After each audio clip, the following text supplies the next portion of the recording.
Hello, everybody. Welcome back. Knoxville Nights podcast. We are coming off of another chilly but pretty exciting weekend of racing at the Knoxville Raceway again. We had a couple first-time winners. We saw Ryan Timms grab his first career 410 win at Knoxville. Brett Moffitt, yes, NASCAR champion Brett Moffitt, showed up in a pro sprint car and set quick time, ended up winning the feature. And a guy that has been in victory lane 48 times now in the blue 40, Clint Garner, was back in the victory lane after a few years of a dry spell. So we got a lot to talk about. Unfortunately, some not fun stuff to talk about here. I am joined with myself, Josh Gerlach, Blake Walker, and Kade Higday. Kade, we got the poop emojis in the outline again. Your night, where should we start? We'll start with the bad. The 410 was a quick live evening. What happened in the 410? Yeah, I don't know. It felt like something broke, but we didn't really find anything that was broke. So I don't know if we just missed something going over maintenance or what the deal was, but drove that thing in there and it sat down like it normally does. And next thing I know, I'm just pointing backwards at the fence and pretty much just had to try to gas it up to get it to a point where when I hit the fence, it wasn't going to rip the cage off the back of the car, and got lucky enough to do that. And went for a hell of a ride in hot laps. That's pretty damn embarrassing. Been a tough way to start the year in the 410 for sure. Unfortunately, I haven't been able to get too many laps in the thing. So hopefully, I know you were working pretty hard today. Unfortunately, weren't able to join us later with the Scott interview. Scott Bogucki. We are joined by Scott in the back half. But yeah, we the night started a little bit better in the 360. Did not end great. You went out in time 12th. You had a pretty good run in your heat race. I know you started up front, but you walked away from everybody in that one. Showed you were quick, and I think clearly had a top 5, if not better, car in the feature. Then had a little bit of a run in on the backstretch that ended your night. If you want to talk through how the 360 went a little bit. Yeah, we drew a 75 out of 75, and the track just went away really fast. So definitely not the luck that we had with the racetrack as far as drawing a late pill the week before. But yeah, qualified 12th, which wasn't terrible for the state of the track that we had. We were supposed to start third in the heat. Don't know how the hell all of us in that heat race missed the 3 car on the start of that. Talk about that later. I think everybody needed some new underwear after that one. But yeah, ended up starting on the pole there. Just got out in clean air and kind of felt good to log some laps. We struggled with the car last week, and everything that we changed definitely was the right move, and definitely made huge gains on that, and didn't really change a lot for the feature. And again, there ended up moving up 2 rows because of some first corner crashes.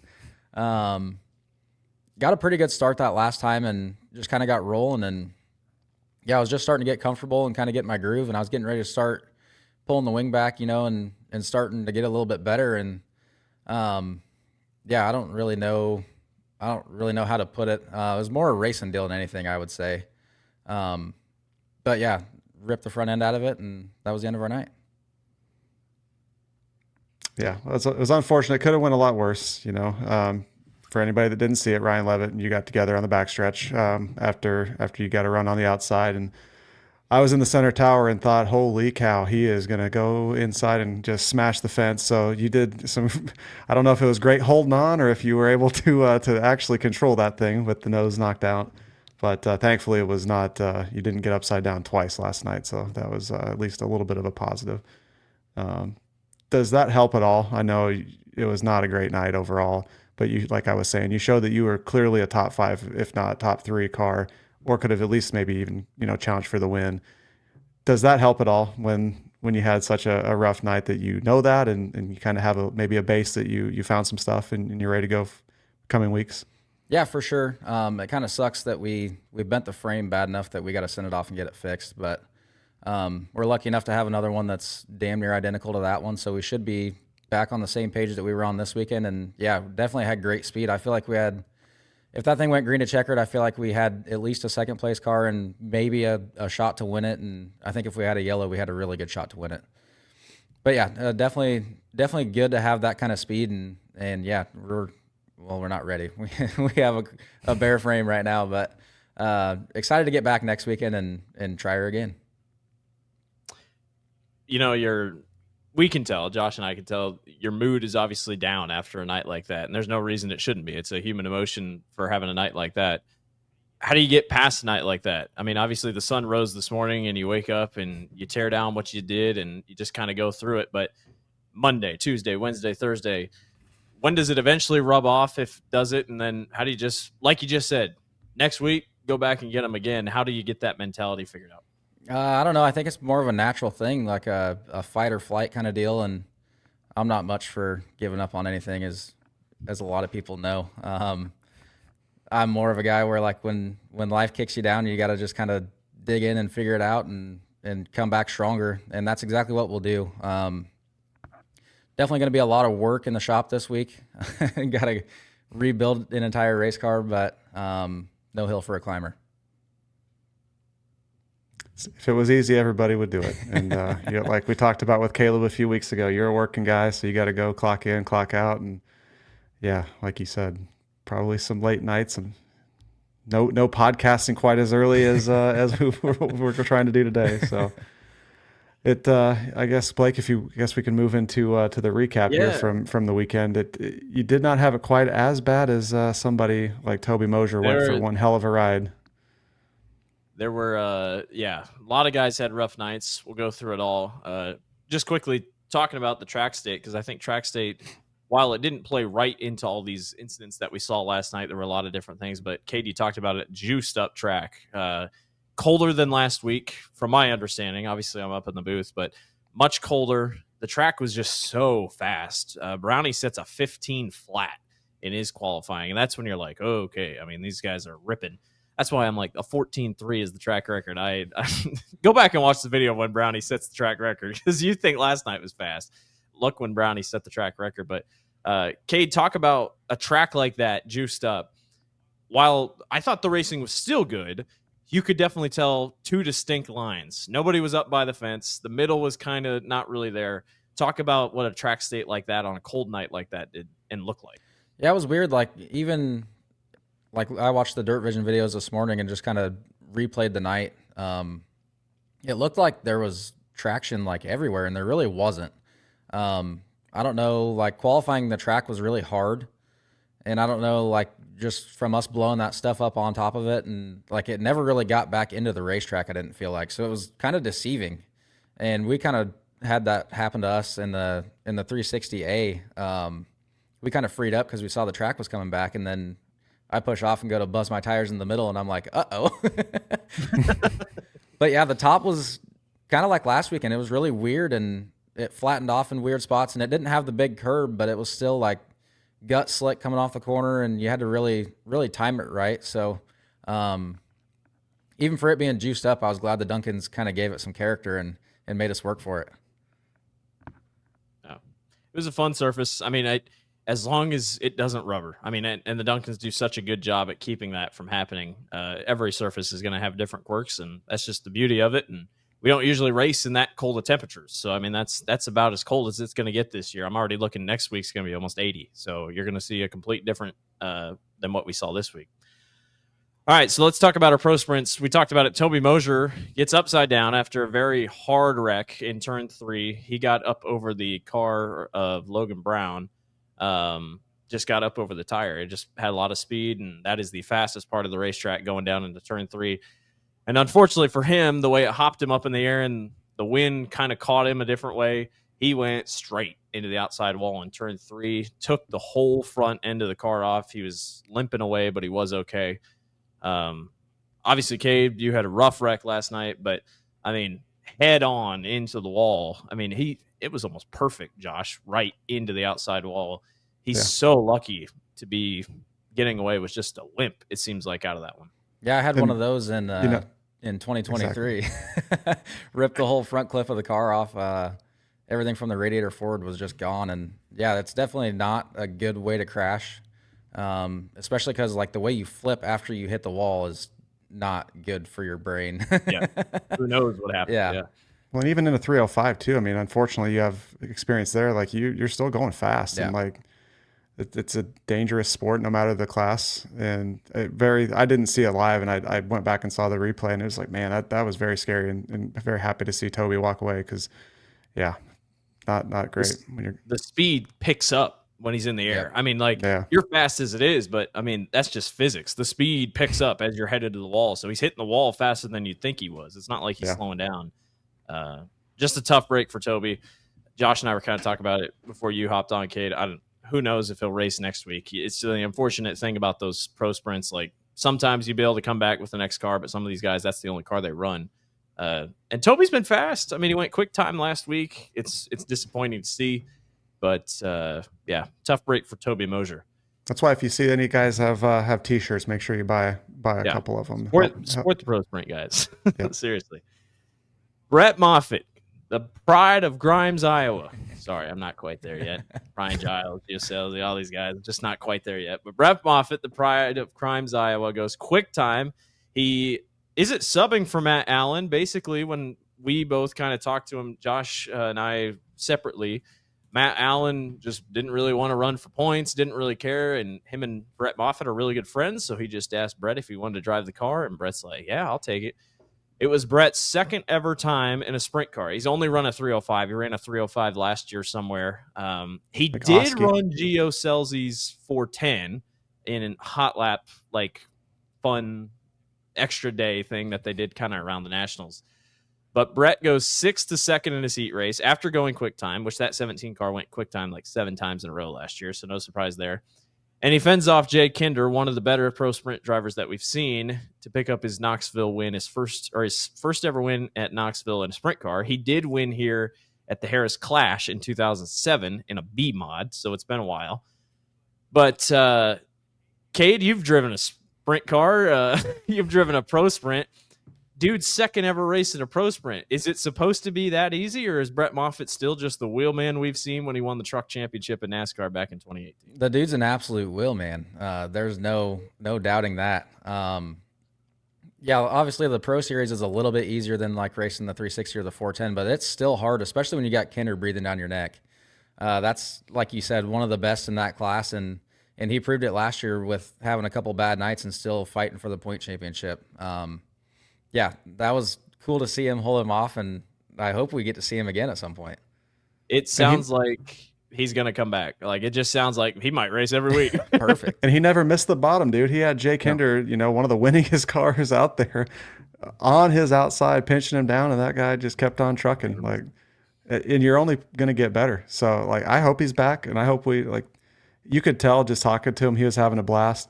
The only thing is, Brett, we talked about it on Twitter. You got to get a little bit better on the wing dances. We expect a little bit better than that. I heard something about that.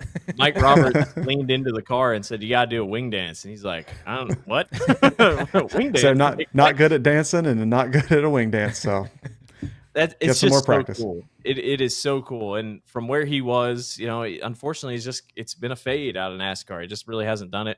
I love, if you haven't seen it, Connor interviewed him on Always Race Day. And Connor brought up the restart. If anybody remembers when NASCAR was here with the Truck Series at Knoxville, Brett Moffitt had that race won, and he jumped the restart. It was a BS penalty, and it lost him the race. And last night when he's coming to the green, Connor asked him, they were like, "So what'd you think of that last restart?" And Brett's like, "I didn't really know when to go, so I just went when the green flag or when the green light turned on," and it ended up working out. But I'm happy for Matt Allen. I think that's awesome. He might be just content. Let him ride and drive in his car, and you just wait. I mean, there were some bigger names in sprint car racing chiming in and just kind of saying, "This is cool, man." I mean, if you want to race, keep racing and keep jumping in higher cars. Brett Moffitt might have found a second career here after his NASCAR career's kind of faded away, but that's awesome, man. It's an awesome win. Beat one of the best to do it. Tyler Thompson finishes 5th. He goes +5. Good run for Tyler. Devin Wignall goes +5. They were the feature hard chargers. And then our point standings, I was looking at it here. Jay Kinder leads the points over Matthew Stelzer by just 5 points, and then Jeff Wilkie's 41 back. Mike Mayberry's first night not starting the feature is really going to cost him. He's going to be playing catch-up like Jay Kinder did, and he's going to need to finish top 3 like Jay Kinder was finishing. But Josh, it seems like we found our title contenders in the first 2 weeks, and boy, they're neck and neck with Matthew Stelzer and Jake Kinder. And I don't think that's going to change. I think that we've seen already that they both haven't left the podium. So it kind of like what we all expected. It wasn't any crazy picks either that we had in our preseason picks. But like I said, don't sleep on those pro sprints. They're going to put on some good races, and they're going to put on some good championship races. Yep. 2 good weeks in a row. All right, let's go to your Randall Roofing 360s. We started out, obviously, a little bit of a greasy track to start for the heats, but Matt Covington and Terry McCarroll put on a heck of a battle in a heat race. It's kind of the same thing. T-Mac ran the bottom, and he never missed it, and Matt Covington was right there. Covington was really good on the bot, or really good in 3 and 4, but Terry was much better in 1 and 2. I think experience paid off for T-Mac there. I mean, Matt doesn't come here a ton often, but Kade, I don't know how much you got to watch that one before your race, because it would have been, you were in heat 2 or heat 3? 3. I watched it on Dirt Vision a little bit. I only watched like the first 3 or 4 laps, I think, because it was so far behind in the pit area. Yeah, it looked like it was a really good race from what I saw of it. I didn't go back and watch it this morning. But, yeah, Covington, for not really racing here that much, is always really fast when he shows up. 360 Nationals, he's always at least a prelim night contender, and usually does pretty good on Saturday too. So definitely no surprise that he was giving T-Mac a run for his money. But, yeah, super cool to see. And he's been one of the top 360 drivers in the country with ASCS too. So yeah, like you said, there for a while, it felt like he kind of went through stretches where he just struggled to put a full night together at Knoxville. But yeah, seeing that speed early on and carrying it through the night, that maybe is a little preview of what's to come later in the year when they come back for the 360 Nationals. And I don't know. I don't think the ASCS season has really got kicked into gear. That's why we're seeing a lot of these guys, because I saw they put the points on the bottom of Dirt Vision usually on any feature, and like Brian Brown's third in ASCS points. I'm like, that's still from Volusia, but I was like, so Justin Peck's leading ASCS points, but no, that's pretty cool. Oh boy, heat race number 3. Russell Potter starts on the front row, his first race of the year at the Knoxville Raceway. From our point of view, it looks like he thought the turn was about 50 feet closer than it was in turn 1. He turns left, and I don't know if there was some slick there or what, but he drills the berm, and somehow, some way, Kade, you saw the seas part some way, somehow, and Russell Potter goes up the track, doesn't flip it somehow. I'm not really sure how, and not a single soul hits him. And probably, Tony's been doing this for 29 years. He said it was one of the best saves he's ever seen, if you call it a save. But and he kept going. Yeah. He kept going afterwards, too. I have never seen anything like that, Kade. Yeah, it was crazy. I thought I had a close call, and then I went back and watched the replay after it happened, and I was like, wow, I was like the farthest one away from him. Yeah. Yeah, especially with us going 3 wide into turn 1 like that behind him. And my only choice with 2 cars on my outside was to hit the berm, and I was glad that he went up that way. And then they threw the yellow, and I'm like waiting for the red, and I'm like, no way that guy didn't flip. And he didn't even hit anybody. That was impressive. Yeah. I cannot believe it. I mean, Mike Roberts said right after it happened, he was getting ready to turn his buggy around and head to turn 1, because he was convinced he was wrecking. I cannot believe he didn't flip. And if somebody did hit him, that's a tough place to hit, because it would have been driver's side, which would have been really tough. They're picking up speed, and just everybody in that whole field, Ryan Giles, Garner, you, Kade, everybody just somehow avoided it. And that was only the first time that happened in the night too. We'll talk about that one in a little bit, or we'll talk about it next. Sorry. So we get going to our feature. Kade ends up winning that heat race. Car looks good. Car looks really good. I like the colors. I think it looks really good at night. Like, there's just moments when it'll really gleam off the red, but the blue accents really do it. It's a good looking car. Great car. I'm sad I don't get to see the Knoxville Knights thing, because I don't run behind you, obviously, but that's my favorite part. So we get started for the feature. Alex Hill starts third, and kind of the same thing going into turn 1. I don't know if she hit a slick spot or if she just kind of she lost it going down into turn 1, and she's third on the bottom.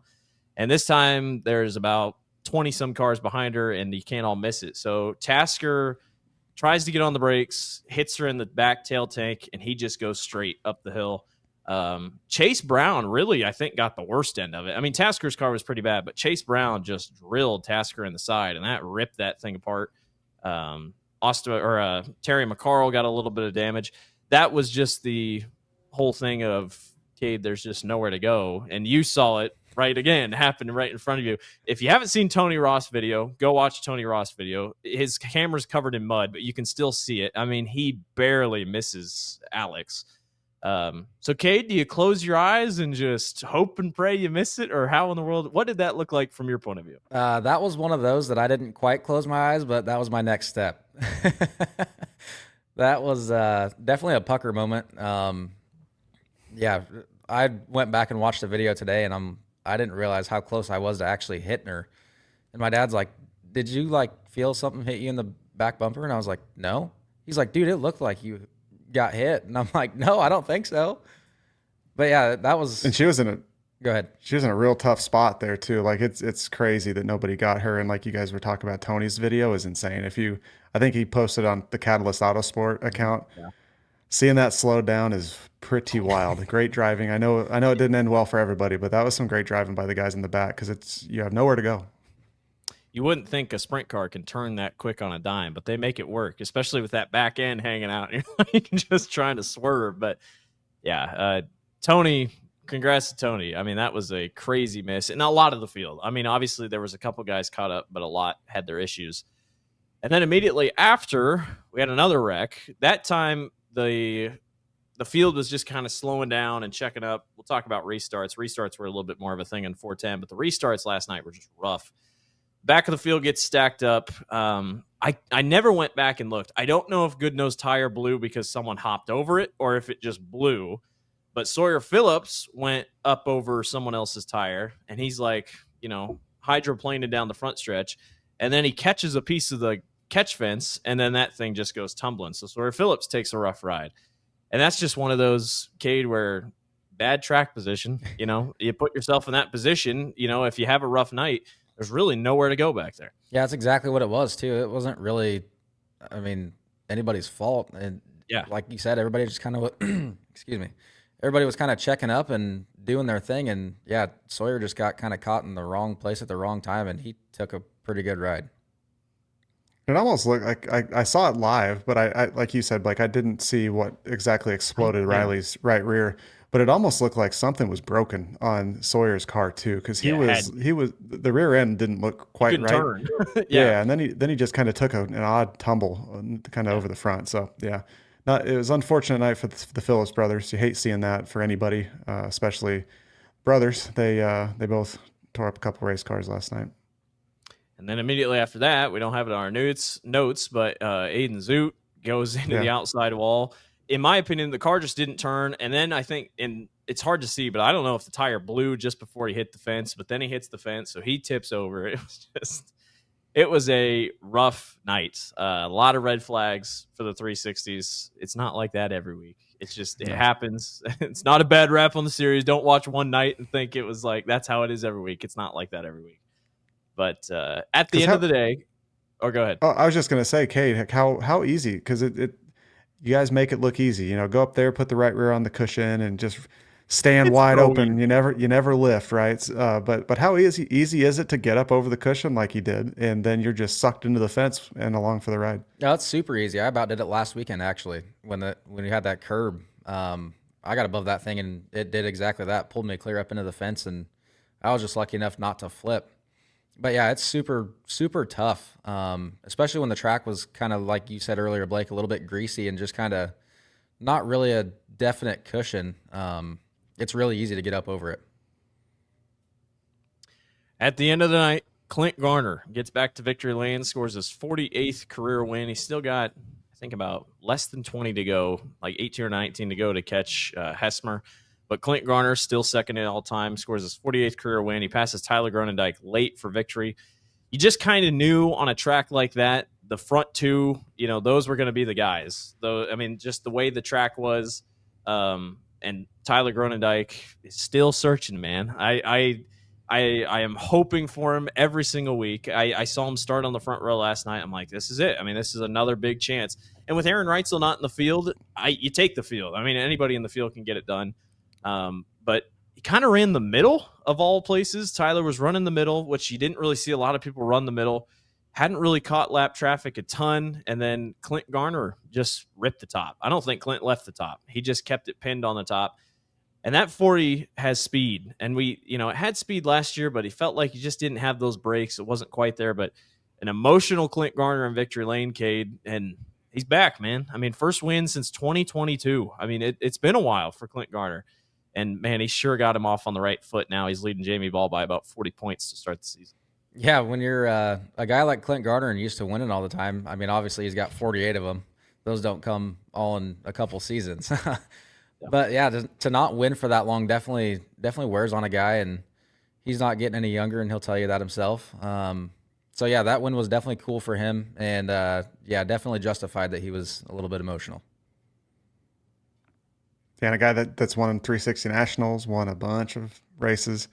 Shouldn't be surprised, but, like we allude to it with Scott a little bit later, that you never know when it is the last one. So when the year becomes 2 and goes into 3, you just never know. But it's probably a little unsettling, I'd say, Kade, for the rest of the 360 field when you see the blue 40 ripping like that, and he's already in victory lane here in race 2.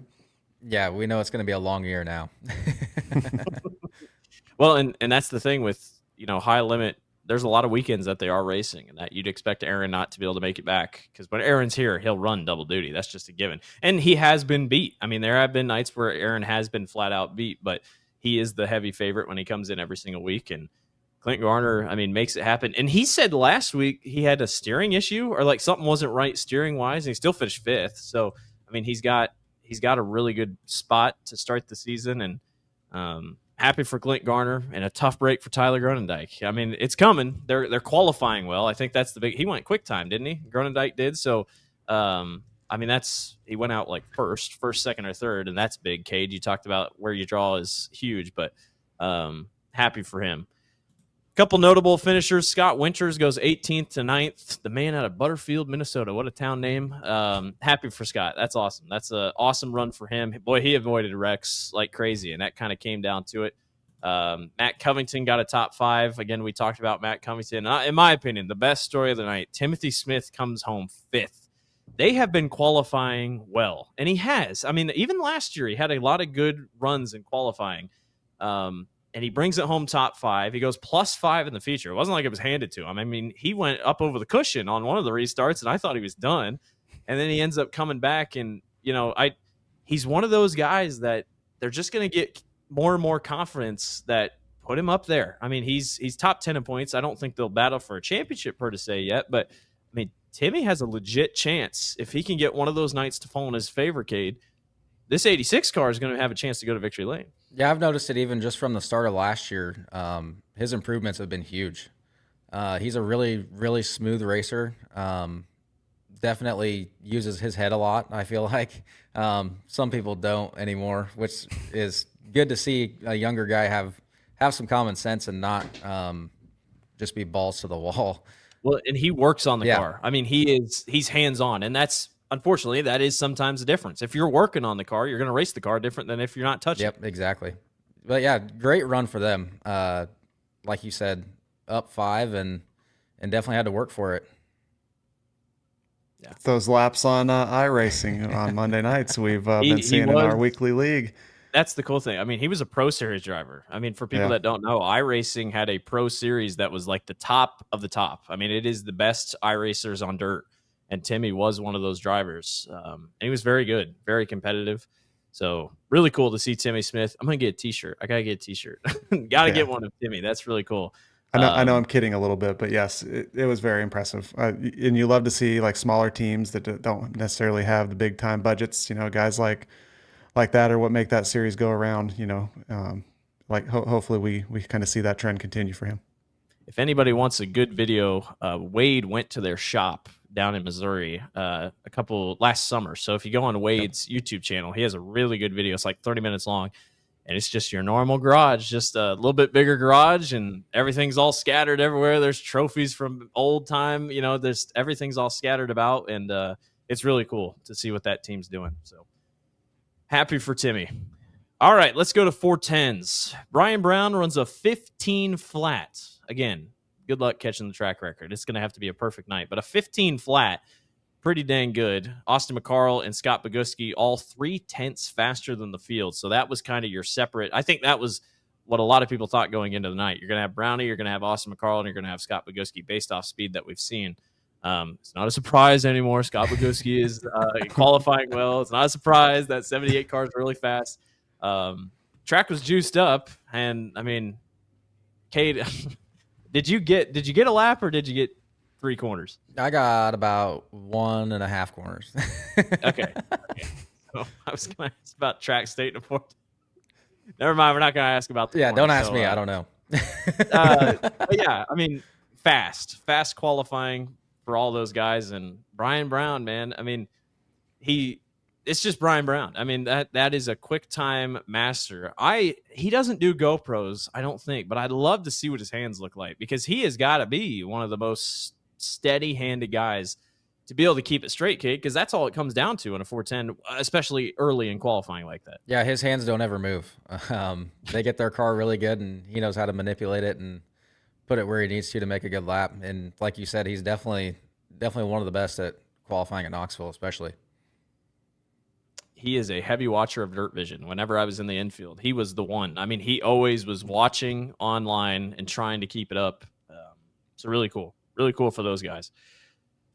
We had some carnage, though, in the heat race. Jack Anderson and Cole Meinster on the front row.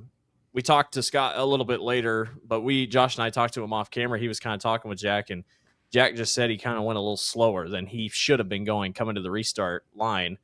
Jack doesn't go. Cole Meinster, probably not trying to get a penalty, also slows, and that stacks up Carson McCarl and Brian Brown, who hop over each other's tires. Carson takes the slowest flip over you've ever seen. I mean, that thing was just dancing for a second. Well, Tommy tip over. Yeah, tips over, and then Carson McCarl can't finish. Did he finish the heat race? I can't remember. I believe they both went back out. Yeah. Brian Brown finishes with a broken nose wing and just putt-putts around. I mean, he gets lapped almost twice. Let's just talk about that. We'll talk about later what happened to Brown later. But restarts, Kade. I mean, restarts are the hot topic at Knoxville. I think it's brought up every single week. You know, when do you go? What happens? How slow do you drop the field down? And last night was just you just get caught. I mean, that was Jack's first time in a 410 at Knoxville. And that's just a learning experience. And the poor guy got stuck on the front row. And it's just carnage after that. Yeah, and the biggest thing too is, like, if you start too slow with a 410, it takes so much fuel that it'll like load itself up if you're going really slow like that. And I think that I talked to Johnny, Jack's dad, last night, and he kind of said that was what happened. Like, he was going slow and he went to gas it up for the start and it just didn't go. So like you said, Cole definitely was just hanging out, trying not to get a penalty on it. And yeah, it just started carnage. Crazy. And Josh, where you're standing, I mean, they on the broadcast it looks slow, but they're crawling. I mean, you know, there are times when I don't know where you were standing down there off turn 4, but I mean, some guys like to go real early and some guys really wait. Yeah, and they've talked about it in the drivers' meeting too, that you need to go at the line. And Kade, what are you guys kind of idling about? Like, speed wise, it's normally about what, 35-ish, a little more than that. Yeah, I don't know, 35, 40 miles an hour. I've never really had a speedometer, but it's faster than you would think. Yeah. Like if you ever get the chance to ride in the pace truck with Wally, he's hauling ass around that place, but it doesn't look like it. Yeah. And yeah, like you guys, I mean, Kade, you explained it perfectly. You talked to Johnny too, and like it kind of lurched a little bit, and everybody thinks you're going then, and then you don't, and we saw what happened. Yeah. Then we got Corey Eliason, the welder, out after the race. That was crazy. If you haven't seen, there's a picture. Just watched Dirt Tracker with Justin Fiedler today. Corey Eliason, full on driver suit and everything, is down there with a welder, and he's just welding away on the frame. Crazy, absolutely crazy. And Corey was out there helping a couple guys. I mean, his car is parked right there. You might as well. But if that doesn't tell you the kind of guy that Corey Eliason is, I don't know what will. Absolutely. But really cool for Corey Eliason to be able to help Brown like that. Scott Bogucki in his heat race doing pretty well. Kade's jumping all over the place. I can't even read what I'm saying. If you don't know, we have a dock off to our side, and whenever one of us is on it, I just see Kade Higday bouncing around. I'm like, I can't even read what I'm reading. It's about the same as last Scott night. Scott Bogucki was hauling in his heat race. We talk about it with him in a little bit, but 6th to 2nd, putting him 6th on the feature. We'll talk about inverts and stuff in a little bit, but that 78's fast, boys. I mean, that thing is a rocket ship. They've got that thing figured out. He likes running the top. I mean, that's where he made his bread last night, and no surprise, Scott Bogucki's been pretty good. Yeah, it's a really good shot. Make sure you stick around. Go ahead, Kade. Yeah, he definitely was balls to the wall in that heat race. That was fun to watch. I actually got to watch it for once, and now Blake's being a tool bouncing around. But yeah, I finally got to watch a 410 heat race, and I got to watch that one, and he was on kill. That was really fun to watch, and his car was so good that he could put it wherever he wanted to and just drive right around people. Yeah, and after Carson's trouble in the points too, that could be something that comes back. I know that Austin and Brian have really taken a lead on those guys, but never know. Like we've already talked about here the last few weeks, we don't know if they're going to be here every single week. We do know that Scott will be, and I don't remember which one of us picked him, that he could be a sleeper. I think that he could win not even just one race. We could see him rip off a couple this season, especially, you know, if some of the other guys that are usually up there battling with him don't make it. That 78 is going to be up front. Sawyer Phillips, Christopher Traum, and Kerry Madsen have a good battle for their lead in the Heat 4. Sawyer Phillips comes out on top of that one. 3 guys that are just very solid. Obviously, Kerry, we'll talk about what happened to him later in the night. Christopher Traum, I think, had engine issues of some sort. He was plagued by something. I don't think he finished the A feature, and then obviously Sawyer Phillips flips upside down. So unfortunately, all 3 of these guys, they peaked in the heat race pretty much. But good battle between those guys. I don't know why. I don't really remember. I called this race. Why do I not remember this very well? Lots of stuff happened. I guess it was just a blur to me. You guys were having a hell of a time up in the booth last night. Oh, we were everywhere. Tony called the lineup for Heat 4 when it was Heat 3, and like he finishes. I'm like, Tony, you just called Heat 4, and he'll figure it out one of these days. Waited until there were so many reds. We had to fill so much time. We were talking about the Kentucky Derby. We were talking about gambling. It was bad. But good win for Sawyer Phillips in that one. That car's fast, man. It's a good looking car. I'm excited to see what Sawyer can keep doing. It's always good to see Christopher Traum out here. He's a big Husitz and Jackson guy, and then obviously Kerry having speed. But good to see Sawyer Phillips doing well. So. Yeah. All right, let's talk format, shall we? Brian Brown catches the invert and starts 2nd in the feature. And everybody, when they heard that, thought, what in the world just happened? And it was such a weird event because the heat race is happening, right? And Brian Brown is about 20 mile an hour off pace, almost 30 mile an hour off pace, and he's just riding around. And while that's happening, John McCoy comes over to me, and Tony's calling the race, and John's like, just letting you know, the only reason he's doing this is because he's trying to get points. Like, if he doesn't finish, that hurts him. He can't finish better than 9th to possibly catch the invert. And after all that, a lot of people are like, he got lapped. Why should he be? It's like, lapping doesn't matter.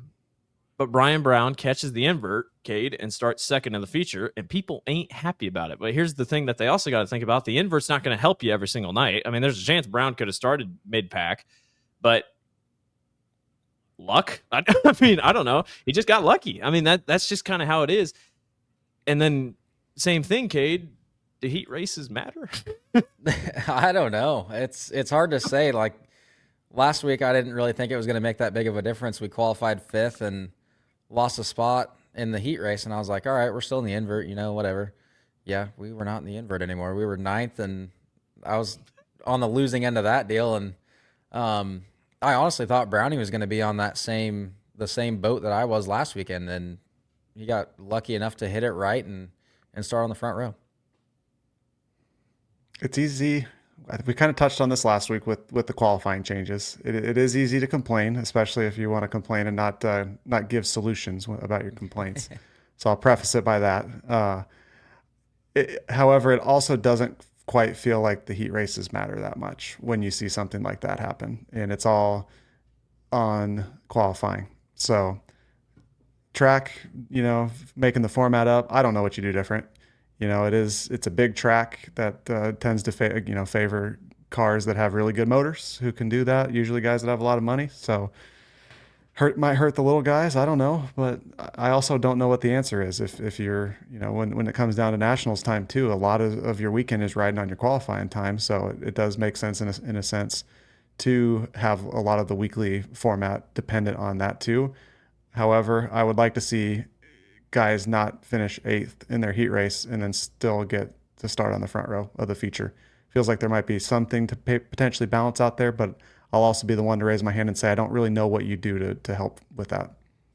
I go ahead. Besides passing points or something, to that effect, and there's going to be holes in that too. So we kind of do. I think the 360 has like somewhat of a passing point format too, but like the only real solution to the exact problem that you're saying is just have it to where the top 5 or top 6 transfer, and if you don't run that, you run the B. That is the only thing with the format they have that will fix that, to where if you're quick time and you run 8th in the heat, you're not going to start in the front row.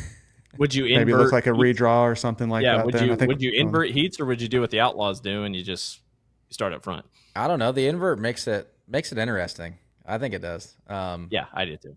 I hate the straight pass up guys. Yeah, make guys especially on a half mile. You gotta. We've seen it too many times. You get the fast guys starting up front. They just run away in a single line. Then you could argue then the heat races don't matter there either, because you got the fast guys starting in the front. And we haven't seen a situation like Brown's in a while. At least I don't remember. We just haven't seen that. So unfortunately, there will be nights where this can happen. And it's easy to pick them apart and complain too when it does happen. Next week we'll just roll right along and we're like, cool, there's the invert. This guy starts up front. Awesome. But I think it was just that Brown was in that damage. And I mean, you think about a couple of years ago, Gravel gets wrecked in his heat race at Nationals. That ruined his whole week. I mean, there was thoughts that he could have won the whole damn thing, but he comes back and it's like he had to go to Hard Knocks night. He wins Hard Knocks night, or finishes second at Hard Knocks night, comes in, goes all the way up to 3rd in the feature. And you're like, man, imagine if he didn't wreck on his heat race. So that heat race mattered. So I don't know. It's interesting. I don't have a solution. I just think you just kind of roll with it, and what happened. Brian Brown got a lucky revert or invert, and I think it just kind of goes from there. So being open to 2 other options is always a good thing, though. Not just being. I know Justin at Dirt Tracker got a little shit on Twitter a couple weeks ago about being set in your ways, and I think it's always good to just be open and at least consider alternatives if they need to come up. Absolutely. Kerry Madsen running 3rd breaks a drag link steering arm combo stud. Kade will tell us about that in a second. While in 3rd, and he backs it into the outside wall. Lucky it wasn't worse. I mean, he took quite the hit. The tail tank got punctured. I don't know how fuel didn't come out. Obviously, there's like 2 different layers of a fuel tank, and obviously it didn't puncture the other layer where the fuel's at. But Kerry catches a break, but in a way, it's just like bad luck. I mean, Kerry just got caught. So Kade, tell us what a drag link steering arm combo stud is. He had a picture of it on his Twitter.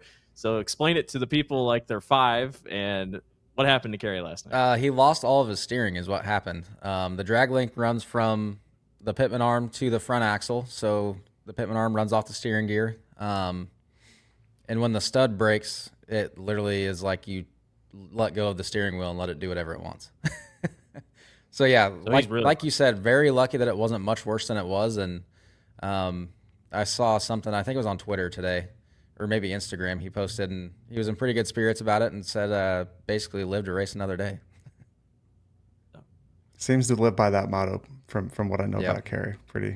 His luck, man. It stinks. And unfortunately, a lot of the wrecks recently feel like it's just like that was. It's out of his control. He just spins it or something happens. And he was 3rd at the time. I thought he had good speed. I thought he could maybe get there. He was trying a couple things on the top and on the bottom, but just didn't work out in his favor. And another tough break. He's still 5th in points, but it's a little bit of a gap. You got your top 3 and then a little bit of a gap. But yeah, live to fight another day. the AMAC and Brian, like if they're around, like I was saying earlier, it's going to be really hard to catch those guys. But if you look down the list a little bit, it's really tight from third to 10th. So if something does happen between those top two guys, we could have one hell of a points battle here in the next couple weeks. In the recent memory, I wasn't checking the points in week 2, and now I'm checking the points in week 2 because you're just like, this is how much this matters every single week, and it truly is the best weekly show in the country. So really cool to see. Ryan Timms, the 18-year-old, picks up his first career 410 win at the Knoxville Raceway. First win at the Knoxville Raceway. He won 410 here before he won a 360, and he was meticulous in lap traffic. I mean, just unbelievable moves for a guy that my guess is that was his first laps led at Knoxville, at least in a feature.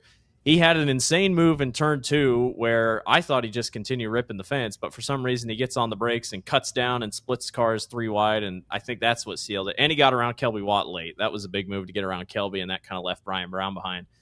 But Kade, he held off one of the best in the business at Knoxville, and Brian tried everything. I think he was trying every trick in the book that he had, but Ryan Timms able to figure it out. Clean Air helped him out. Track State might have helped him out a little bit, but Ryan Timms gets the job done. Yeah, it's the same thing we were talking about Moffitt, though. Like, he still had to earn it the hard way. I think he started. Didn't Ryan start 5th? Yeah, so he started 4th. So, or 5th. Excuse me. So on the beginning, Corey Eliason misses the bottom in turn 1, and by the time you could even blink, Ryan Timms is just gone. I mean, because it just opened up for him, and he's going right to the front. That's what I was saying. Like, Josh and I were standing behind my car, and I'm like, did Timms just start 5th? He's leading by the time he gets to the flag stand. Like, I totally didn't see what happened, but I was in awe. I'm like, that was a killer. And then honestly, like, he did start third, not 5th, just to be clear. Yeah, I thought it was 5th. I must have. Still insane. I mean, he was in the lead so fast. I know. Yeah. I mean, he took. And usually you're thinking the top is where you want to be in turn 1. That's where you always see the big run. And you're like, what? Where did Timms come from? I mean, you hate to say that one move won him the race, but that probably won him the race. Again, was so good in lap traffic. And Brownie was catching him late. I mean, he had to get on the brakes for Matt Jewell coming down the start-finish line. I was like, oh, gosh, this is going to be close. But on a juiced-up track like that, that's not an easy night for lap traffic. No, not at all. And they're kind of running everywhere at that point. Yeah, they were. And Brown threw a slider at him like a couple laps to go with in 3 and 4, and they were side by side. And Timms gassed her up and pulled it down. And Brown I saw shades of that Larson run at the end of the race with Rico, where Brown really sent it in on the bottom and it stuck again. And then, like you said, Blake, he had to get on Timms had to get on the brakes a little bit for Matt Jewell. And I was like, damn, are we going to have a side by side finish again here? But just not quite enough there. And Ryan Timms, the way that team is kind of a centralized team, I wouldn't be surprised if he runs for points. I mean, he's been here the first couple weeks. I know they'll probably go up to Houston's, but I always love it when they get out of the car and they're like, it's a bucket list track. I think that's awesome. And he celebrated it like it was a win that he knew how big of a moment it was. So another first-time winner at Knoxville. And that's a fast car, too. We saw it with Scott last year. Saw it now with Timms, and Ryan ran pretty well, and it was some high limit shows, and just had some bad breaks at the end of the year last year. So, and if you remember, I mean, when he was 16, he finished 3rd up in Dakota, or when I think at Fargo with the Outlaws, and everyone's like in like his 2nd or 3rd start, and I was like, oh my gosh, who is this Ryan Timms kid? I mean, he is one of the up and coming guys. He's kind of bounced around rides here a little bit, but I think he's found a good home, and I think he's going to really compete here. Watch out for Houston's points as well. I think he could legit. That's his track. I mean, that's the type of track he likes. That's why when he won last time, I'm like, this isn't a Ryan Timms track. What is he doing winning here? But awesome. Congrats to Ryan Timms on the victory. Caleb Johnson, you run well in the pod. I mean, you come on the pod, you run well. That's just a given. Caleb Johnson finishes P6. Good run for Caleb. JJ Hickle brings it home in P8. I think Hickle's 4th in points. Josh, maybe you'd have to check it. He's up there. I mean, it's not a bad start for JJ. He's in 9th, it looks like, but man, he was fast. We were up in the tower with Matt Morrow, and sounds like JJ's getting a lot more comfortable. You could see it last night too. He was in like 5th or 6th for quite a while there, and I think just maybe had a bobble or two, and that's what dropped him back down to 8th. But they might be a scary team. We know that car can win there, and we know that JJ, he showed in the 360 last weekend that he is fast and can wheel it too. Got some fun guys to watch, man. You're Sprint car racing going is to see awesome. both of those 2M cars in victory lane this year. I mean, I truly can see it. Yeah. Jack Anderson in his first ever 410 start goes 12th to 12 or 21st to 12th. This kid's got it, man. I mean, and Scott Bogucki, when we were talking to him off camera, he had a lot of good things to say about him. Kade, you know him a little bit more. He's not afraid. I can tell you that. He's not afraid. I mean, he's a kid that has a lot of heart in him. 21st to 12th. It's a fast car. I mean, a really fast car. That's Scott Bogucki said it was his old engine. He was like, it's his baby. So he's like, you could see it in the B main. He was ripping. He's going to learn, but Kade, I mean, Jack's got himself in a pretty good ride here. Yeah, like you said, it's definitely a little bit of a learning curve for him. So the first couple nights would have been very valuable for him. So it sucks to see him not get the first couple nights and get those extra laps. But, I mean, 21st to 12th, that pretty much seals the deal that he can drive a race car no matter what it is. Yeah. It's not like there was a bunch of slouches there either. You know, if you're moving past that many guys at Knoxville any time, tip your hat. That's a great drive. Pretty good indeed. He did wreck half the field in our 360 race on Monday night on iRacing. And he said it wasn't his fault, but I was like, I don't know, man. So we'll see what Jack can do this week. A little bit of outside of Knoxville recap on what happened in sprint car racing outside for High Limit and World of Outlaws. Brent Marks picks up a win at the Texas Motor Speedway with High Limit on Thursday night. That place was juiced up. A lot of people did not like that race. But when you get 4 inches of rain for 3 straight days, that's about what you expect. Good run for Brent Marks. Dude's picking up speed. I mean, he finishes 6th at Knoxville last week, and then he comes back and he has a good finish there. I mean, we might be getting a little bit of 2023 Brent Marks back, or 2022, whenever he had that really dominant summer. It's good to see the 19 running well. Yeah, he definitely took advantage of the juiced up racetrack, but it was juiced. He loves that place no matter what, and he's always super. Is it 2 in a row for him down there? Yeah. He won the championship race last year down there, and he's always really good there. So I wasn't really shocked to see that. Definitely wish the track was a little bit better and allowed for some better racing, but like you said, with 4 inches of rain, what are you going to do? They're lucky they even and you're hardly racing there anyway, too. Yeah. I mean, it's just not a track that's used very often. Yep. And then on Saturday night, Rico Abreu holds off Kyle Larson to win night number 2. Larson started on the front row. Rico got the jump on him early and just held him off in lap traffic. Kind of looked like another mostly juiced up track, but Rico was able to hold off Larson. Larson finished 9th on Thursday night. That was his first race. First time this season he had finished outside the podium, and he had run like 12 features. That's insane. Larson fans were hating on me in the comment section because Jeff Gluck from NASCAR retweeted it. So I had all these mad Larson fans like, what are you talking about, man? It's only been 12 races. I'm like, listen here, man. I was like, sorry, you're one of the more insufferable fan bases in the country. But I was like, I mean, man, what are we doing? That's still impressive. Yeah. I don't think Larson's on the hot seat. I'll just say that. No, I don't think he is. They clearly figured something out, what they missed on. But again, a track state like that, he didn't qualify great. That kind of set him back behind the 8 ball. Rico Abreu, boys, 3rd week in a row that he's won. He obviously won at Knoxville 2 weeks in a row, and then he wins here at Crew Chief, man. I tell you what, they have found something, and Rico is hot to start the year. They sure are. They're within 100 points of Brad right now.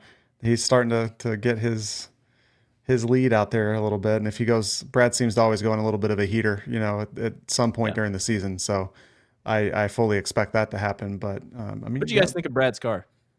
The bronze gold looking car. I liked it. It was bronze. It wasn't gold. I liked it, but I feel like they could have done it a little bit different. Yeah, I agree. Yeah, it needs to be a different shade because I know they were going for gold, but it was definitely bronze instead of. Spoilers. That's his Nationals car. They spoiled that. Tony Laporta said that during the broadcast. So that's his Nationals car. So we'll vote on that when it comes around Nationals time. That's what we should do. We should all do our own voting on Nationals cars. Maybe we'll put a poll up.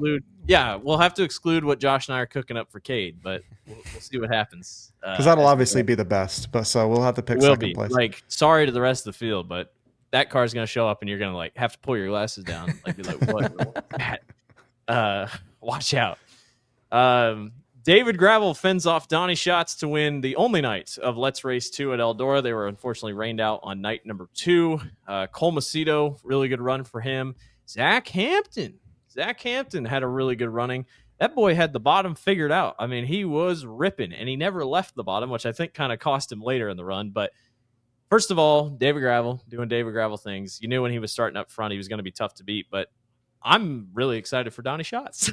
Donnie Schatz looked like Donnie Schatz, guys, and he needed it. I mean, he podiums a lot, Eldora. I mean, that's his place. That's one of his better tracks. But it was good to see Donnie running well on Friday night. Yeah, always is. Yeah, Don was back to Don fashion, it seemed like. Yeah. I think if he really struggled to get around Zach. He wasted about 6 or 7 laps. I think if he would have gotten around Zach quicker, I think he might have maybe gotten there. But lap traffic, David just had that thing figured out like they always do. And I don't want to gloss over Zach. No. Him in the heat race with Donnie. I mean, Zach was just nailing the bottom every single time with one of arguably maybe the GOAT of sprint car racing, definitely of our generation, hounding you, never backing down. And, for a guy that's taken a lot of shit online for, maybe tearing up a few too many race cars early on, you learn by making mistakes. He would probably admit that he's made some, but damn, it's been fun. That guy's shown some really good speed throughout the year. And, that's a cool story to follow. I think him and Cole Macedo can be one of those. Would not be surprised if they grab an upset win somewhere. I mean, especially Cole. Yeah. And Zach's kind of been hit or miss, but like on Friday night, he has those nights where it's like, dang, I mean, this car is fast, and they're working hard on it. And yeah, it was just. And they're racers too. I can't remember if we were just talking about it here, or if it was with. I think it was with Scott actually. Seeing the guys that have the dirty hands. I know Kade's one of them. That when you're walking through the pit area, these guys that know how important it is to work on the cars and have to put in that work to get to where they are, you cherish it a little bit more. And it's cool when you can see guys like that take advantage of those opportunities when they're presented. Yeah. It was a fun week of racing.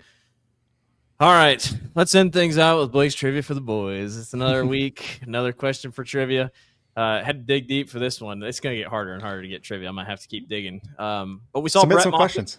Submit some for us. We need the listeners. Questions that, or send them to me, and then just send them out, and then all three of us can try it. So Brett Moffitt wins the Pro Sprint race. Brett was the 2018 NASCAR Truck Series champion.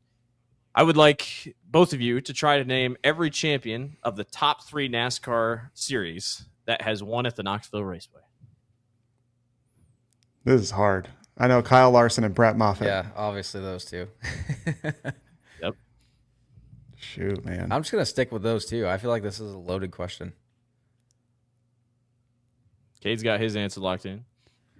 I feel like I'm probably missing something, but I can't think of any other ones. I'm probably missing a Truck Series champ or something like that. I'm stumped. I haven't watched NASCAR in 10 years. Also, probably, same way. So. Cade, for back-to-back weeks, has the correct answer. It is just Brett Moffitt and Kyle Larson. Tony Stewart never won here and has never won here at the Knoxville Raceway. I couldn't believe. He won an SRX race here, did he not? Okay, SRS race, so, whatever. You're giving us fake news in the trivia. Whatever. He didn't even answer the question. Didn't win here in a sprint car. And Casey Kane never won a championship. So Casey Kane obviously would be another. There's probably a couple other thrown in there that have won races, but obviously have not won championships. So I guess Tony Stewart gets thrown in. That's great. SRX champion. That was a fun race. Michael Waltrip almost won that race. I was at that race. All right, boys. Well, we have Scott Bogucki on the show. Kade obviously couldn't make it, was doing a couple things with his race car, but Josh and I had a great conversation with Scott Bogucki. So let's talk to Scott here on the Knoxville Nights podcast. Right, guys, we are here with Scott Bogucki, who has a little bit of a beef with Blake that we'll get to in just a second. Scott, you had a pretty good night at Knoxville over the weekend, I'd say. You went out and surprised Blake again in qualifying with a third place run. You went 6th to 2nd with a good drive in your heat race, and ended up in 5th in the feature. So I think I would say that was a pretty good night. How would you characterize that, and what kind of crap do you have to talk to Blake about doubting your speed?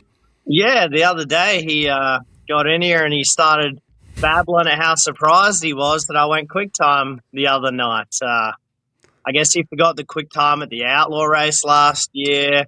the quick time at the Hard Knocks night the year before. So I just thought I'd give him stir some stuff up right there with him. He deserves it. In my defense, Kade kind of saved me afterwards because the clip also said Kade was like, I was surprised that he beat Rico. And that was my whole thought process was Rico was so fast the week before. And then he comes back and everyone's like, Rico should just sweep the night. And then Scott goes out there and I'm like, dang. And I tell you what, Scott, your qualifying lap last night, I think I texted Josh first. I mean, you guys, everybody was fast last night. What did you run, a 15.1? I mean, it's been a while since I haven't seen a 15.1 in a while at Knoxville. Brownie runs a 15.0, but you guys got qualifying figured out. I mean, honestly, the second lap would have been better, but I went to go to the bottom. I should have just, you get a split decision to make, and I got right about the flag stand, and part of me was like, just run around the top again because I got deeper into it off a 4 than what I'd wanted to, and then I changed my mind and decided to hit the bottom, and I missed it, so I killed that lap. I mean, it was still a 5, but no, it's no, we really do. This is the new deal. The car has been around a while, but Justin's running it now, so it's basically a new team with myself and just him. And I mean, he's got great equipment, and we've got speed. We just got some fine tuning to do, and I got to clean some things up on my end. So that's kind of a newish deal going this year. How would you classify your first couple weeks? Yeah, so the first night, the Outlaw race, we fought brake issues all night. I had a brake pedal on the floor, and it's just frustrating. Everything's brand new and you're fighting issues. We got those changed out for last week, and like I said, we went quick time. We were okay in the heat, and I just let the deal down the feature. To be honest, I made a mistake. I misjudged where I was, and it is what it is. But, last night qualified good again, really good in the heat race, and decent in the feature. The issues we had in the feature that I felt and Justin could see is just some fine tuning on our behalf to level that out. And I think we're going to be just fine. I really do. I really believe that we can contend for wins weekly. You're currently sitting third in points, which is, I mean, we're only a couple weeks in, but that's pretty good. I was looking at point standings just a little bit ago, and some drivers a little bit lower to start than I think they would prefer to be, but you're in a good spot here, especially against two of the track champions that have gone through Knoxville with Austin McCarl and Brian Brown. Scott, I was going to ask you, your sprint car journey. First of all, how old are you? I'm 36 in July, so I'm 35. 36 in July, so happy early birthday. Thank you. How'd you get started in the sprint car journey? Obviously, you're from Australia. I'll ask you about that in a little bit, but walk me through when was the first time you got in a race car and just kind of how that has progressed as you've gone about 35 years. So the racing comes from my mum's side of the family. My grandpa, I called him Pa. He raced what we call scramble motorbike. So it's basically motocross with a sidecar.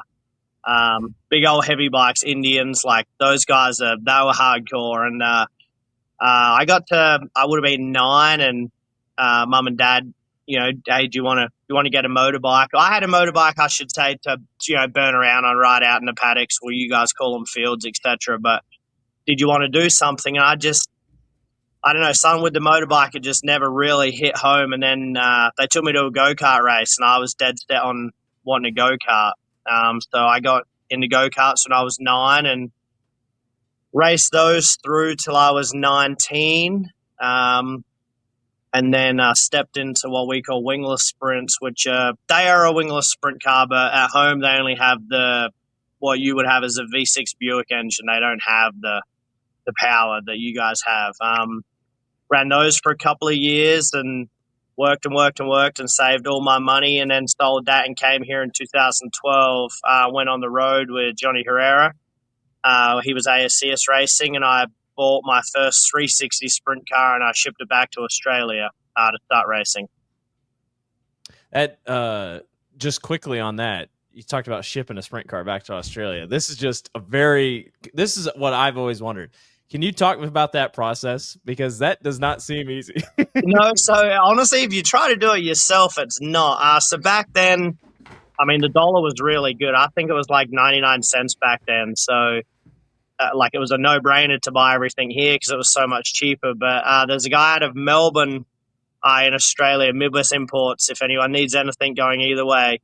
Paul Farrell, he's actually become a quite good friend of mine, and he makes the process so easy. You deliver, if you're this end, you deliver whatever you have to his warehouse in Muncie, Indiana, and he calls you when it's in his warehouse in Melbourne and says, come get it. You don't fill in a piece of paperwork. He handles all of the stressful stuff. How long does something like that take? Man, it's been quite some time. I think it's like right at about 2 months because it's obviously on a boat, you know. Right. But it is really, considering, like you said, the stress he would go through with the paperwork and customs and import and all that, I can't imagine. But he makes it very simple for his customers. That's cool. Nice. Nice. I've always been curious. Yeah, interesting part. And then I was wondered, do some people like keep their stuff over there and then just let it sit there, and whenever they go back, or do you just keep shipping it back and forth? But that's really interesting. Yeah, yep. No, it's not as bad as you would think if you know the right way to go about it. You know, I'm sure doing it yourself would be very stressful. I'm sure. So early on in your sprint car career, who were some guys that you looked up to? I mean, as a kid, my Australian hero was always Gary Brazier. I mean, he's won races here. Doesn't really do a lot anymore. I did hear he did say when I was at home this year that he'd be back this year with Jordan. So that's a possibility that they'll be back. They normally get here around June, July if they come. And then obviously here it was always, you know, Sammy and Steve. Yeah, it was hard because I'm just old enough that when I was watching, you know, I had to still read about it in a magazine. You know, you couldn't just get on and watch the highlights. So they were always the guys in the magazine kicking ass. Yeah. Blake, I don't think you had that luxury. You got dirt vision and flow and all that stuff. You're not. Yeah, how old are you? I'm 33, almost 34. How old are you, Blake? I am 24. Oh, okay, yeah. You don't remember life without a phone, I'm sure. No, but I was late. I was a late bloomer. I didn't get a phone till high school, so it wasn't like I was way too early. I think I'm at the good age right now. Like I see some of these these young kids coming up, and they were born in like 2005 and 2006. That's crazy. I can't think about. But whole different world. Oh yeah. I do have another question. So talking about kind of heroes. So I remember when I was over here, you know, growing up in Knoxville with my grandpa and stuff, Skip Jackson was the guy for me. And we kind of talked a little bit off air. Hey, you have a little guy that you like to have root beers with after the races. Oh, Scott, yeah. Skip was kind of the guy for me too. And you got him in a sprint car a few years ago, right? I did. Hot laughing. How'd that come about and how'd that go? So, I mean, you guys know Skip. Skip's probably the nicest guy you'll ever meet in your entire life. He is. He's kind of interesting character, though, because let's be honest, to be good in a sprint car, I mean, you kind of got to grow horns and you kind of have to have an ego. It's must be a change that happens when he puts a helmet on, because you talk to Skip and, you know, he's not that guy. Mm-mm. When I first remember going to the races was kind of the end of Skip being in Australia. He was Australian champion in the Pennzoil car. It was the Cricky car. And, I mean, that car was a beautiful race car. And I just was just talking with him one day, and I just kept telling him, you need to drive my car. You need to drive my car. You need to drive my car. And he would always laugh it off. You know what Skip's like. And I said to him one day, he's like, all right, then we'll track rental Friday. I remember it was the night before championship night. And I said, well, there's one condition. You have to wear the Pennzoil suit, my childhood favorite suit. Do you have it? He's like, yeah, I do actually have it. It's never been worn in the US. I never wore it here. Wow. That's cool. And he turned up. I thought everyone told me I was dreaming he wouldn't do it, but he did. And it was a pretty awesome moment for him to do that in that suit. And also that was the first time somebody had ever driven my race car other than me. That's pretty bad. Dude, that's good. He ripped it too, didn't he? I thought I saw you put out laps and he was ripping. I mean, yeah, he came in and he said, thank you. And I said, what are you thanking me for? He said, I that was, what I needed to know. Everything's happening faster than I remember. He's like, thank you. So it was awesome for both of us, I think. I mean, I heard a big old smile when he got out. I got a pretty cool picture of it somewhere. That is cool. I had to ask you about that when you No, said that you were was going to come awesome. on. Yep. Everyone told me when I got there, it might have been McCoy. He's like, oh, Skip's not getting in that thing. I was like, I was man, shocked. Yeah, he texted me like an hour ago, and he turned up, and everyone was like, oh, my God, it's actually happening. But I mean, cool. you could tell he knows exactly what was going on. It was no question, Yeah. That's awesome. So, That's awesome. Yep, it was good. It was good. You said 2012 was your first time here in the States? Yeah. What you said? Describe that. What was it like coming here? Unbelievable. Yeah. I mean, that. Australia and America are, very similar, but you got to remember, you don't know what anything is. You don't know what IHOP is. You don't know what Hy-Vee is. It could be a gas station, or what we call a service station, or it could be a car dealership. You just don't know. So I remember I flew into California into LA, and I stayed with a guy in San Francisco from Australia for 2 days, I think, and then I flew straight to Dallas. Johnny picked me up. It was middle of June, burning hot, still jet lagged, and ASCS Speed Week first night at Devil's Bowl. And yeah, that was it. I just straight into it. I think it took me about a month to get unjet lagged to figure out what was going on. Yeah, Garrett Williamson was telling us how he is not a fan of those plane trips, I guess. What did he say, Blake? He did it to go, like, went over, came back to do Chili Bowl or something like that, some crazy timeline. And he flew right back. Yeah. See, that's a little extreme. Flight. It's not that bad. I've done it enough times now. You just know when to take your sleeping tablets, etc. And honestly, most of them I sleep the whole way. Man. Yeah. Crazy. It's not good if you can't sleep on a plane, I guess. Yeah, see, I don't mind flying, so it doesn't bother me. But I can imagine for some people it wouldn't be ideal. I just make sure I get in the aisle seat, so when I want to get up, I can move around. I don't have to ask somebody to move to get out. I can just get up and go for a walk, stretch, etc. Yeah, don't want to be that guy. Yeah. So let's, I guess we'll catch up a little bit. We got up to speed with, how you got started here, and let's look at last year. It was quite the season for you. Probably quite a bit of ups and downs there. We'll kind of get through maybe some of the downs first. You were quite the story out at Huset's. When it looked like the rain was going to be coming in, and then I guess my first question is, when did it kind of turn from like, this is just a lot of rain, to holy shit, this is kind of getting dangerous? And then you didn't fully lose your RV, right? Oh, the flood? With the flood. No, I was good. I got up in the family I stay with in Illinois, Brian Mueller, they had their motorhome next to me, and he knocked on my door. Well, I take that back. My fiance Andrea was with me, and she woke up to the text message alert saying flood warning, and she'd flown in and she had a rent-a-car, and she's like, hey, it says there's a flood warning. Should we move the rent-a-car? I was like, what do you mean a flood warning? We're fine. Don't worry about it. Go back to sleep. Well, about 7 a.m., Ryan's banging on the door, and I opened the door, and we were still dry completely, but there was water all around us. And we're like, we'll be good. We're on kind of a mound. We'll be all right. Well, it just obviously kept coming and coming and coming, and people tried to get out and got stuck. And I don't know what you know, but motorhomes and motorhomes do not like being in a wet surface. A motorhome especially will just sit on top of the grass and spin the wheels. It doesn't even really sink. It just can't go anywhere because it's so long. The steer axle's so heavy. So I reversed back, no problem, and went to pull out, and it just sat there and span the wheels. So that was actually my buddy Joel. You guys saw the John Deere tractor towing everybody out late in the day.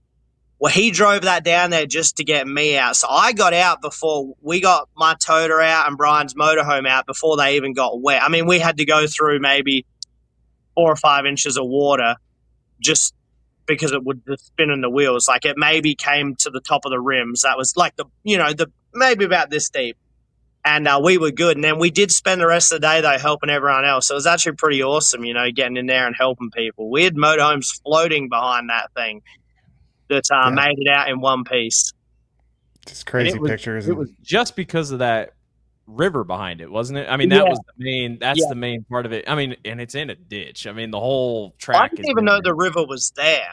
So that's what I mean. Back. I know now, but that's what she's saying. There's a flood warning. I'm like, how are we gonna get flooded? Look how much flat ground we're on. We're fine. Well, I didn't realize there was water coming in from behind us. We're in South Dakota. How are we gonna get? Exactly. So that was my bad. Sorry, Andrea. Could have listened and got up earlier. That's crazy. You see people out like in boats and stuff. That was just wild. So, oh yeah. I was glad nobody got hurt or anything like that, because that turns dangerous really quickly when you're talking about water that just is not stopping. Yeah, I feel bad for the people that lost everything in there. They go for a weekend away to have a good time, and that's it. Gone. Yeah.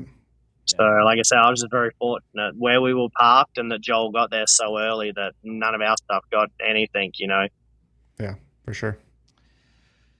Let's talk about the win last year at Knoxville. Ironically, that car also coming off a win again here this past weekend, that 10 car. Shows the speed that you had, but you passed one of the best at Knoxville, Aaron Reitzel, on the last lap. Talk about that 2-week stretch. I mean, my goodness. Then you win at Jackson, then you win at Huset's. I mean, at that point, everybody looked at you and said, here comes Scott Bogucki. It's in the middle of the summer, and everyone's like, then they start talking about nationals. And they're like, all right, let's get this guy high up on the nationals list. Talk about that July. I mean, you had to have been on cloud 9 every single week. Yeah, no, we were good. I feel like, honestly, there was more races that should have been won. Just stupid things happened, We were running second a couple of weeks before that at Huset's, like solid, and nozzle line came off. Just, little things just kept hindering us, and then just all of a sudden, everything fell into place, and off we went. And we did. We had a really good month, about as good as you could want. Everywhere we went, we just out of the box had speed. So it was definitely it was a good summer. It really was. If you could pick a favorite of those 3 wins, which one was your favorite? Man, it has to be Knoxville. It does. I mean, I'd won at Knoxville already in the 360, but there was always something. And my mum said it to me that night.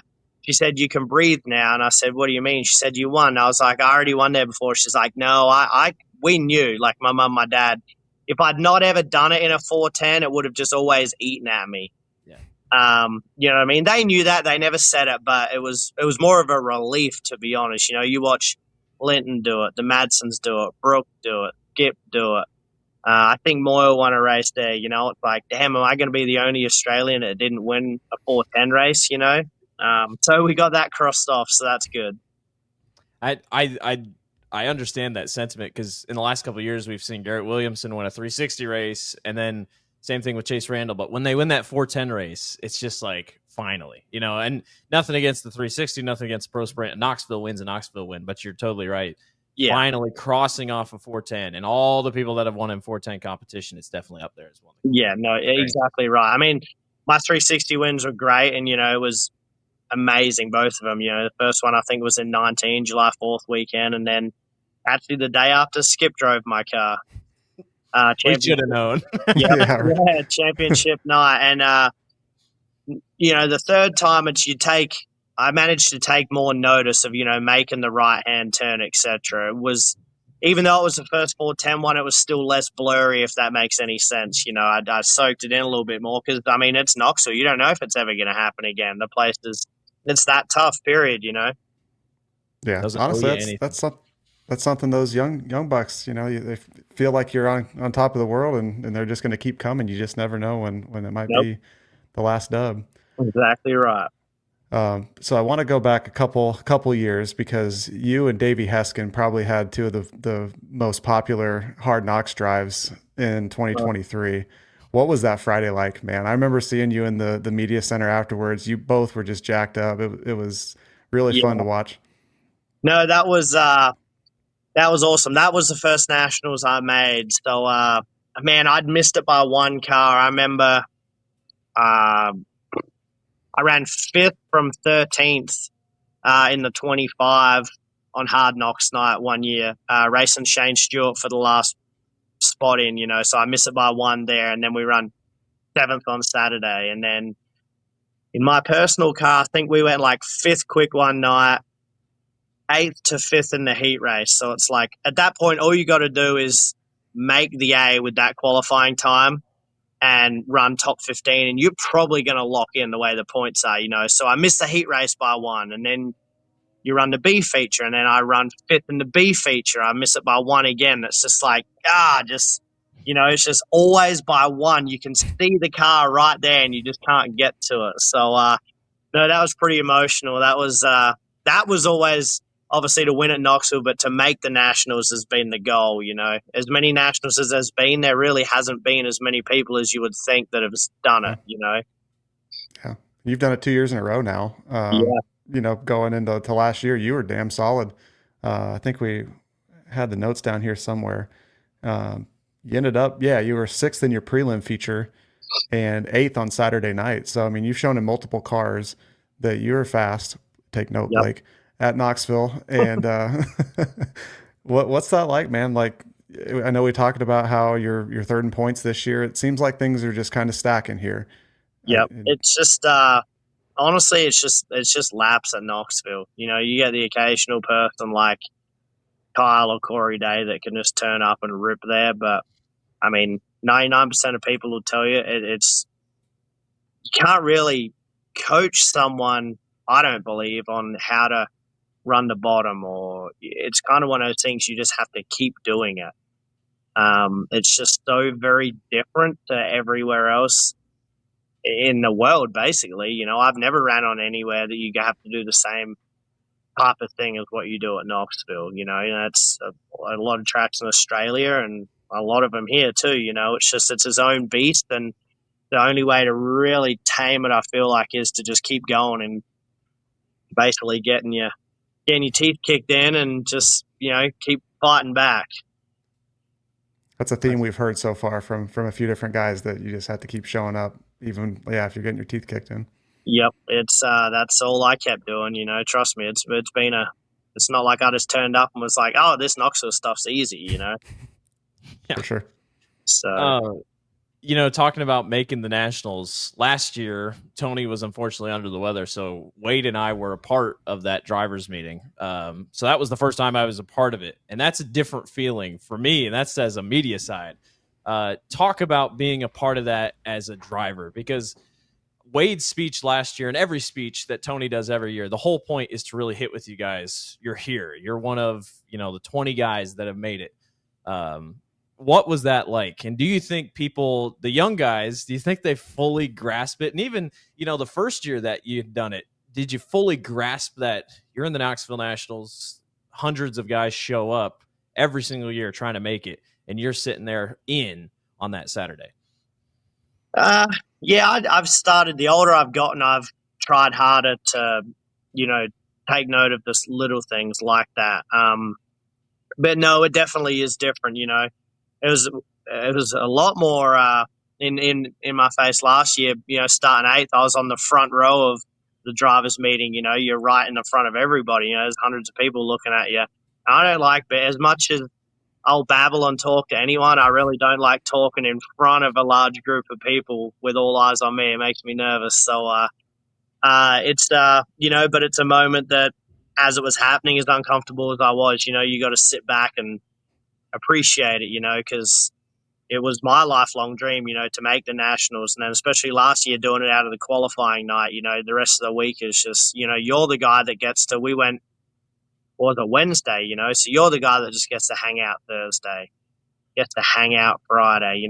People that have a good run Friday, they still know they got to bring their A game Saturday, where I don't have to do anything till 9:30, 10 o'clock on Saturday night. I'm already there. It makes for a very good week.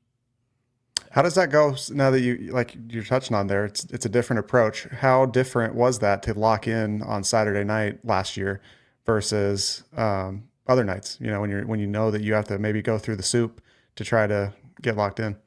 Yeah, it's I mean, same deal. I'm trying to remember. We went Wednesday that first year I made it, qualified good, 5th in the heat race. And then I'm sure we ran 5th in the B again. Like, it's just like, am I ever good? I need to overtake one more car. Like, what do I have to do? It was the same deal. And then we turned up on Hard Knocks night, and I mean, I'm sure it's a surprise to Blake, but we set fast time. Started I believe it's a 4-car invert, and they took 3, and we ran 3rd in the heat. I remember that, and then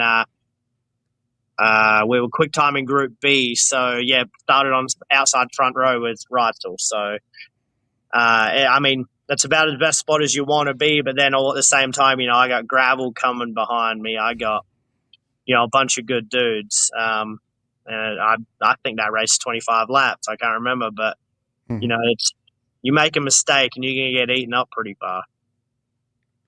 Yeah. Crazy. Just the pressure and everything else. And you talked about sitting on the front row of the driver's meeting. I can't imagine, for other guys, some people just want to sit on the front row of that 4-wide salute and be the first 4. So you would have been starting 8th. You would have been 2nd row on the 4-wide salute for the Nationals. No, I think we started 11th. Oh, a little bit further back. I think we were. Yeah, the second night was a higher point, but I think we started 11th and we ran up to 8th.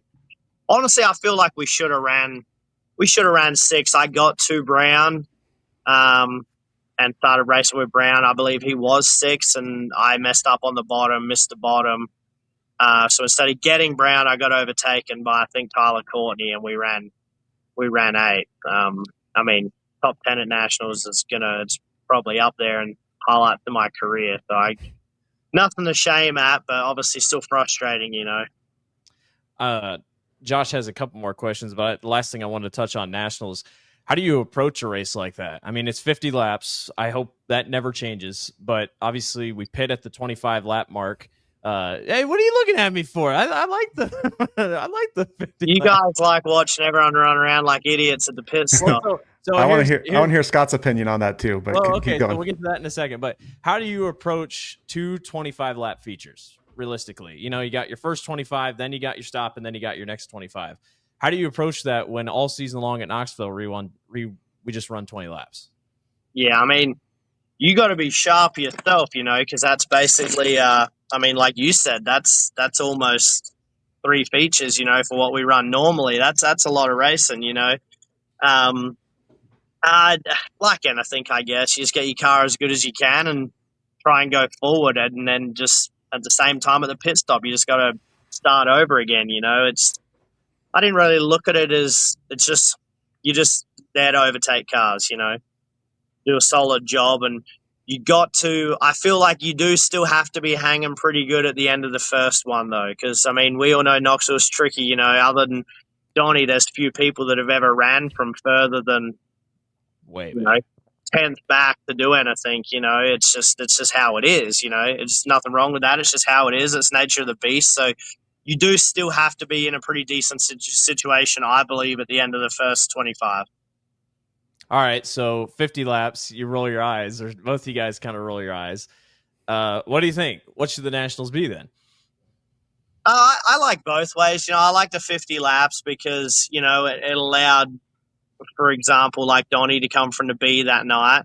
He was second at the stop.